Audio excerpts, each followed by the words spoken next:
न पूछो जमाने को क्या हमारी कहानी है। हमारी पहचान तो सिर्फ ये है कि हम हिंदुस्तानी हैं।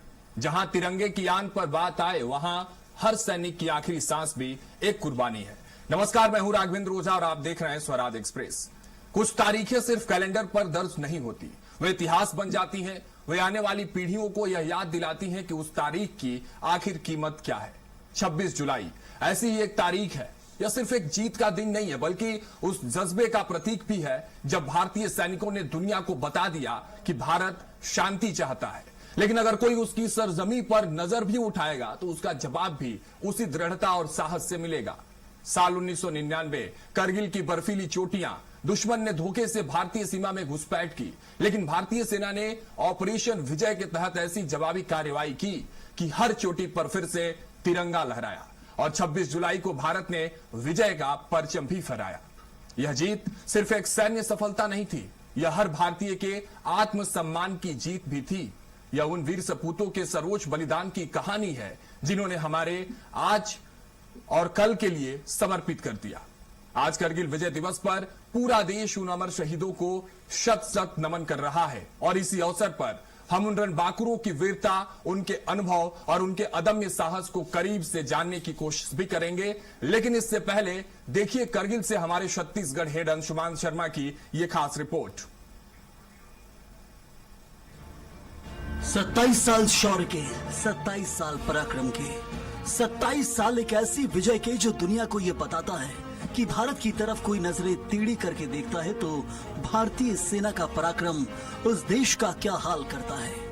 कारगिल विजय दिवस के 27 साल पूरे हो गए और पूरा हिंदुस्तान याद कर रहा है उन बेटों के पराक्रम को। ये एक ऐसे युद्ध की कहानी है जहां हर बात दुश्मन के पक्ष में थी, लेकिन परिणाम उसके पक्ष में नहीं रहा। एक ऐसा युद्ध जो पाकिस्तान को सर उठाने लायक नहीं छोड़ा। एक ऐसा युद्ध जिसने भारत के पराक्रम का परचम बुलंद किया। एक ऐसा युद्ध जो छल कपट और विश्वासघात की बुनियाद पर शुरू हुआ। एक ऐसा युद्ध जो वीरता, विश्वास और भारत की विजय के साथ खत्म हुआ। मुझे लगता है कि 27 साल हो गए अभी और 546 जो जवान वहाँ पे उनकी शहादत को हमने बहुत नज़दीक से देखा, उनकी तस्वीर देखा, उनके पत्र देखे, उनकी मार्मिकता देखी। तो मुझे लगता है कि जब एक आदमी बहुत नज़दीक से इन चीज़ों को देखता है और वहाँ पे वीर भूमि देखी कि जिस तरह से उनके लिए व्यवस्था की गई है, तो एक प्रकार से हमारे भीतर एक देश का जज्बा पैदा होता है। लेकिन ये युद्ध हुआ ही क्यों? क्यों हमारे जवानों को अपने ही देश की कारगिल पहाड़ियों को बचाने के लिए अपने प्राणों की बलि देनी पड़ी? दरअसल साल 1999 भारत और पाकिस्तान के बीच शांति की बातचीत की पहल चल रही थी। पूरा देश अमन की उम्मीद में था।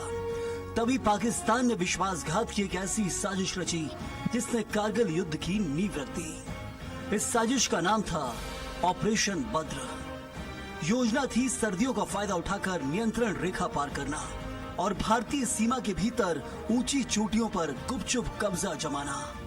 हिमालय की ऊंची चोटियों पर पाकिस्तान ने एक ऐसा छल किया जिसने भारत को युद्ध के मुहाने पर ला खड़ा किया। लेकिन भारत ने जवाब केवल गोलियों से नहीं दिया, बल्कि साहस, रणनीति और अदम्य शौर्य से दिया। करगिल की लड़ाई केवल चोटियों की लड़ाई नहीं थी।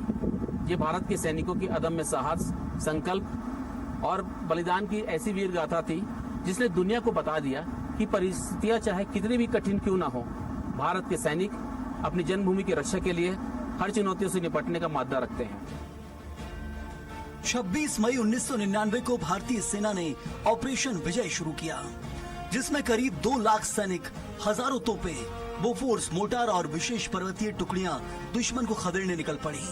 लेकिन ये युद्ध आसान नहीं था। दुश्मन 16 से 18,000 फीट ऊंचाई पर बैठा था और भारतीय सैनिक सीधी चढ़ाई करते हुए खुले आसमान के नीचे गोलियों की बारिश झेल रहे थे।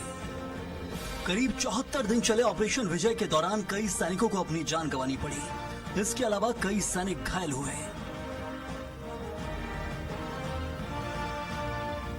सेना का ऑपरेशन विजय, 2 लाख सैनिक, 527 जवान शहीद, 1300 से अधिक घायल, 74 दिनों का युद्ध। ऊंचाई 16,000 से 18,000 फीट, तापमान 15 डिग्री सेल्सियस से -30 डिग्री सेल्सियस।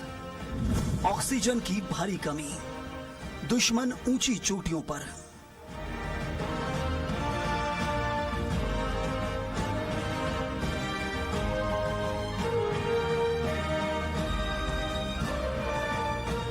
भारतीय वायुसेना ने ऑपरेशन सफेद सागर के तहत मिराज 2000 और मिग लड़ाकू विमानों से दुश्मन के बंकरों, गोला बारूद के ठिकानों और सप्लाई लाइनों को सटीक निशाना बनाया, जिससे भारतीय सेना के आगे बढ़ने की राह आसान होती गई। तो वहीं 155 mm की बोफोर्स तोपों ने लगातार गोलीबारी कर दुश्मन की मजबूत चौकियों को तबाह करना शुरू किया। इन्हीं तोपों की सटीक मार ने टोलोलिंग .5140, .4875 और टाइगर हिल जैसी रणनीतिक चोटियों की लड़ाई में भारत को निर्णायक बढ़त दिलाई। गौरव की बात होती है कि हर साल हम इसको बड़ी जोर शोर से मनाते हैं और उस बलिदान को भी अपने स्मरण में लाते हैं, जिससे देश के वो हमारे सैनिक हैं, हमारे जवान हैं, हमारे अफसर हैं, जिन्होंने अपनी कुर्बानी दी। और उसमें आप जब अंदर जाते हैं तो वो अंदर में आपका एक एहसास बनता है कि देश में हमें सिर्फ अपने अधिकार की बात नहीं करनी चाहिए, हम सभी को अपने कर्तव्य को भी दिखाना चाहिए।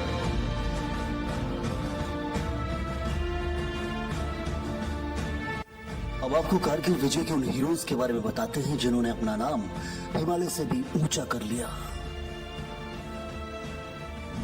कारगिल विजय के हीरो कैप्टन विक्रम बत्रा, परमवीर चक्र, मरणोपरांत 13 J&K राइफल्स।